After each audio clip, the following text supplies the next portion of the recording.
आजीवन कारावास की सजा भुगतने वाला व्यक्ति जमानत पे कहीं ना कहीं आजाद है।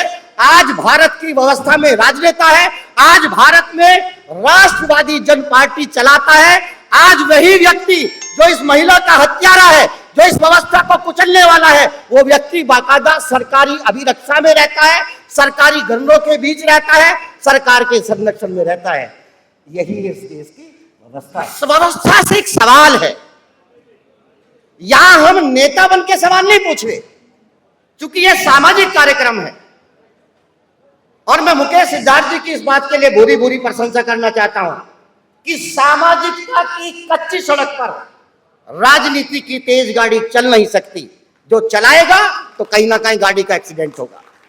दलित समाज के तमाम नेताओं को, दलित समाज के तमाम बुद्धिजीवी वर्गों के लोगों को यह बात ध्यान रखनी पड़ेगी कि बिना सामाजिक आंदोलन को मजबूत किए वो राजनीतिक आंदोलन की दशा और दिशा तय नहीं कर सकते।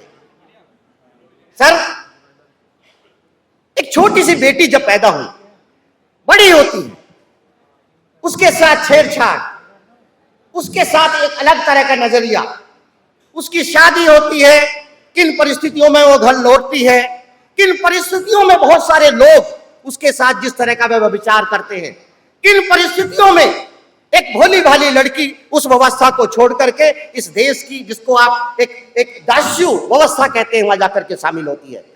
और इस देश की उस व्यवस्था से निकली हुई लड़की एक राजनीतिक कारण के कारण, एक राजनीतिक व्यवस्था के कारण आदरणीय मुलायम सिंह जी के निवेदन पर उस व्यवस्था को छोड़ती है और इस देश की ऐसी व्यवस्था में शामिल होती है, इस देश की संसद में जाकर के बैठती है। और इस देश की वही बेटी उसी सुरक्षित दिल्ली के अंदर उसकी एक व्यक्ति हत्या कर देता है, उसकी हत्या भी हो जाती है। कहां? दिल्ली सुरक्षित दिल्ली के अंदर। किस बात के आधार पर? वो व्यक्ति ये कहता है, नाम है शेर सिंह राणा, कहता है कि मैंने बेहमई कांड का बदला लिया।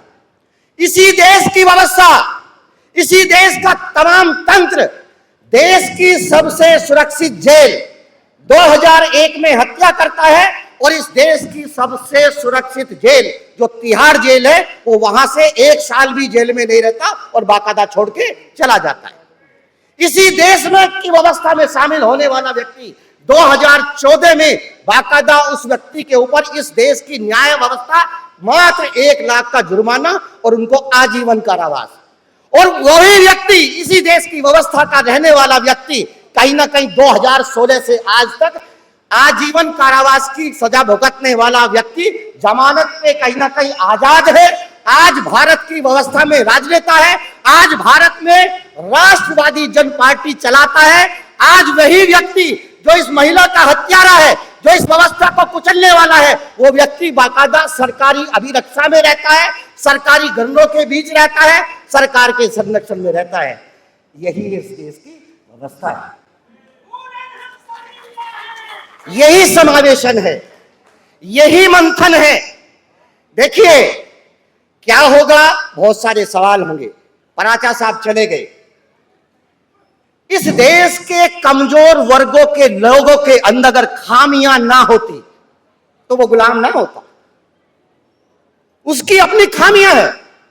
92 सीटें इस देश में मुस्लिम समाज की ऐसी हैं कि जिन 92 लोकसभा की सीटों के ऊपर अगर मुसलमान प्रत्याशी को मुसलमान ही वोट दे दे तो इस देश में 92 मुस्लिम एमएलए पैदा किए जा सकते थे। क्या पैदा हो पाए? नहीं पैदा हो पाए।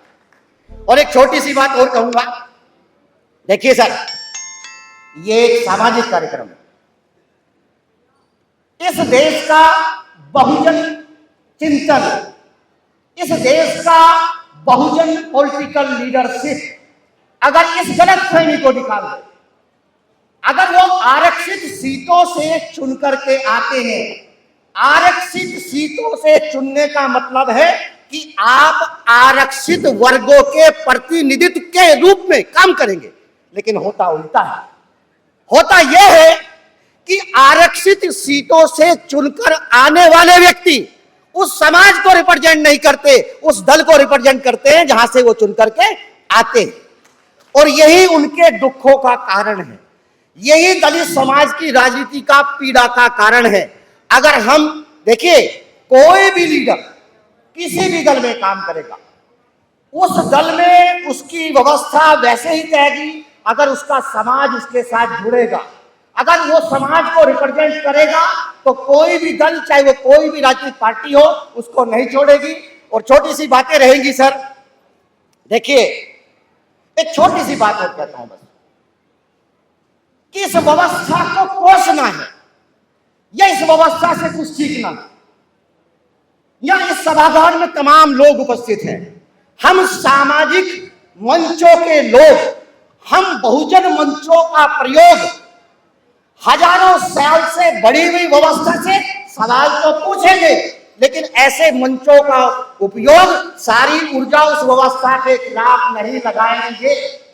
हम अपनी बातें का, हम अपने समस्याओं का, उनके निराकरण की चर्चा करेंगे। उन व्यवस्थाओं को कैसे खत्म किया जाए, उन व्यवस्थाओं को खत्म करने की बात करेंगे। क्योंकि एक उदाहरण देना चाहता हूं कि देखिए, दलित समाज में जातिवाद एक मसाले की तरह से उपयोग करोगे तो आप दलित मूवमेंट के जायकों को बढ़ा सकते हैं, लेकिन अगर मसाले की सब्जी बनाओगे तो आपका भी पेट खराब होगा और दूसरों का भी पेट खराब होगा।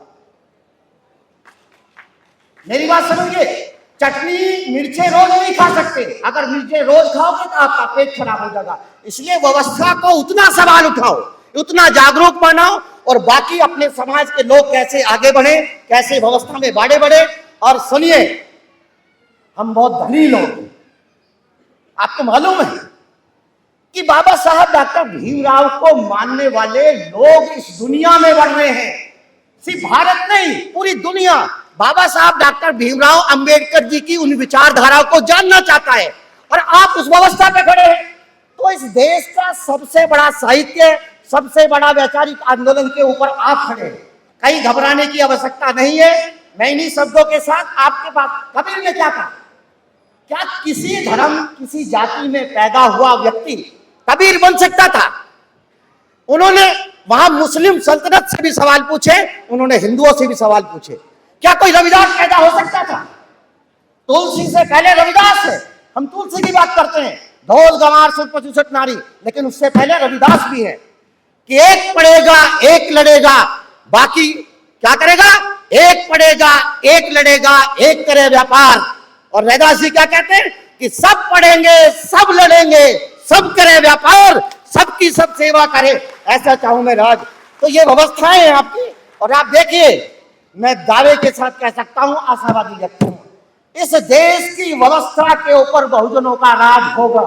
लिख लीजिए, दीवारों पे लिख लीजिए, इस देश का दलित तीसरी आजादी, सामाजिक आजादी की लड़ाई लड़ेगा।